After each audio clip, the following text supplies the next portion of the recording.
The number of refugees, asylum seekers, and internally displaced people around the world has reached 65 million in 2016. Between January 2015 and July 2017, over 84,000 refugees were resettled to Canada. This refugee population included 43% of school-age youth. Schools across Canada are working with refugee students and their families to help strengthen the resettlement process.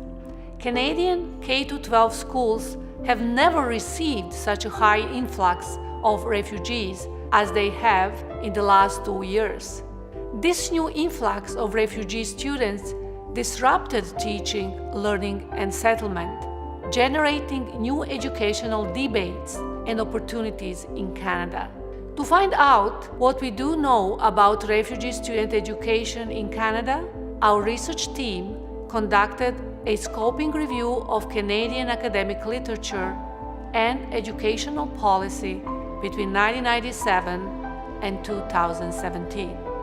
We identified and analyzed 59 relevant sources published in the last 20 years, focusing on refugee children, immigrant children, aggregated participant groups, newcomer youth, asylum seekers, and English language learners.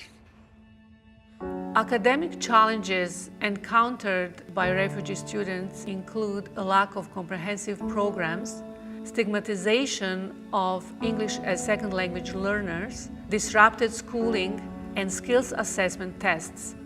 There is also a lack of diverse pedagogical approaches used by teachers.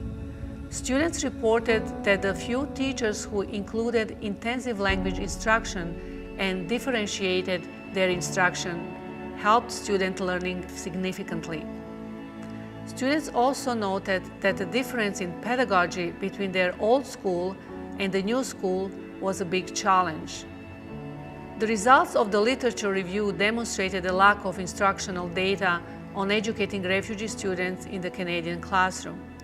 Teachers, resettlement officers, and policymakers across Canada welcome refugees, but continue to lack training in cross-cultural competencies, a social justice focus, transformative leadership skills, and policy guidance.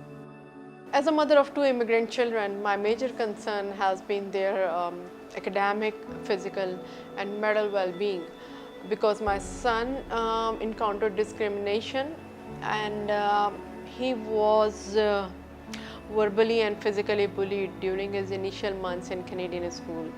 The boy who was bullying my son got even more violent, and in one of the incidents he scratched my son's face and hit him with a log. Despite my son's complaints, his class teacher didn't take note of the incidents, and the indifferent attitude led my son to a point where he started losing his interest in his academics and co-curricular activities in the schools.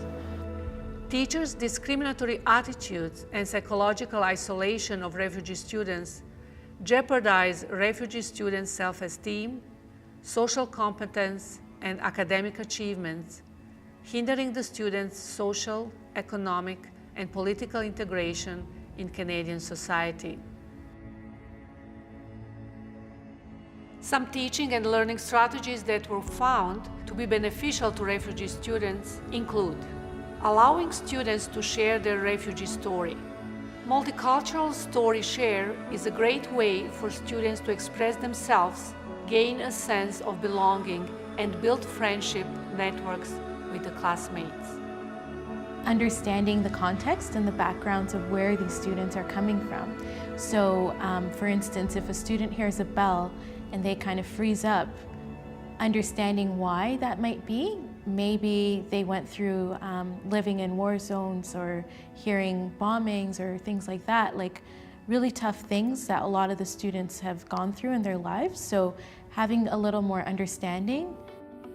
Teaching strategies can be also improved by increasing teachers' and school leaders' cultural competence, by developing one-on-one teacher-student relationships, and by hiring refugee teachers. Clear and high teacher expectations for all students are critical for student academic success. An effective strategy to help refugee student integration is the maintenance of concise and consistent behavioral expectations. Reinforcement of positive student behavior must be verbal, clear, and consistent. To understand Canadian system of education and to support my children, there were two strategies that worked really best for me and my children. The first strategy was that I would always discuss my children's academic and social integration issues and challenges with their teachers and school principals, as well as with my professors. Honestly speaking, my professors' advices gave me the knowledge and courage to pursue difficult conversations on immigration, bullying, and social justice. The other strategy that worked really best for us was my volunteer work at the school, and volunteer work on science night or any other extracurricular activity that is happening in the school. Because of my volunteer work, I developed a very healthy and positive relationship with my children's teachers and school principals. And at the same time, my children grew to feel proud and safe when I'm around. The most surprising thing that we found when we first started to approach this research was that just from a logistics standpoint, every province and territory catalogs their information differently. So for example, in Ontario, we have the Ministry of Education and they house all of the documents pertaining to education. Not every province and territory catalogs their information the same way. Some combine it with other provincial services, so it would be the Ministry of Education and a few other services connected. And from previous research I had done, I noticed a lack of information when I was researching Ontario as a context. And so when we went to approach other provinces and territories to look for the same types of information, I wasn't surprised that there was a lack of information available, a lack of policy documents available that addressed refugee students, and that there was this lack of information even after we had a huge federal resettlement effort to resettle Syrian refugees in Canada. There was a lot of policy documents when we did searches for refugee students that were geared towards English language learners or English language programs, and that was not a surprise to us because we know that often with refugee students, it often gets lumped in, for lack of a better term, with English language, but there's a lot more to refugee and refugee settlement for students than just language. We need to take more of a holistic approach, and when we look at it merely from a language perspective, it leads to a deficit approach as well, where we're only looking at some of the gaps that students have. The documents and policy documents that we found that provided useful information for teachers and for anybody who was going to be working with refugee students focused on not just looking at the student as a student, but looking at the student within the context of their family, their classroom, their whole school, the community, them at the provincial level, and even within the federal policies that they have to navigate as people who are new to the country.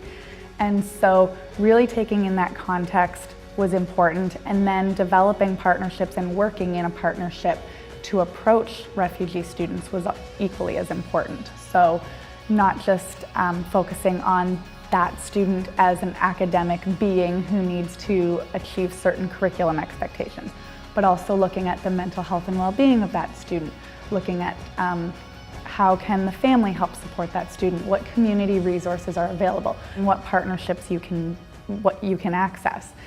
It is critical to develop cross-sector partnership when supporting refugee students in Canadian schools. Teachers, parents, policymakers, resettlement agencies, and communities can only support refugee students if they share their knowledge and experiences and learn from each other. As we progressed through this study, we were thrilled that provinces have taken up policy addressing refugee students. For example, Ontario has created a research summation where there's information for teachers to access, and it's readily available on their Ministry of Education website.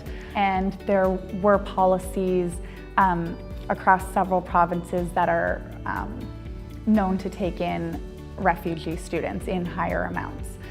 So we were thrilled that things have been happening and that changes are being made in terms of having policy. And we're thrilled that there have been some partnerships happening, and we're seeing that refugee students are being seen as a worthwhile cause for policymakers to take up. And so I think we are on the right path. I think there's still a lot of work to be done. And I would encourage policymakers, educators, and community services to come together so that we can continue on the work that has been started. Some of the provinces are using each other's resources, which is good. They're also sharing research findings as well. But one thing that needs to happen is more of a trickle down from different levels, so from federal to provincial and territorial. So what you might find is we have a Syrian refugee resettlement program at the federal level, but there isn't much policy or any policy to match it at the provincial levels or territorial levels. So if we're setting up and we're bringing in lots of people, we need to be able to have things for teachers and educators and policymakers to be able to carry that through in their provinces. So that sharing between different levels needs to happen as well.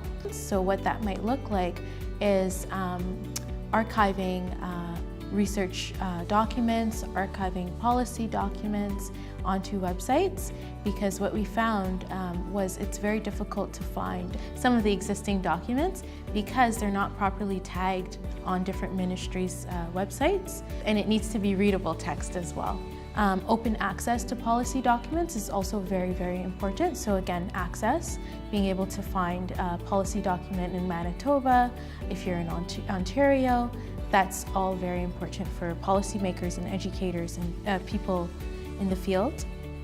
And then if all documents or policy documents are housed in a repository, that is also very helpful.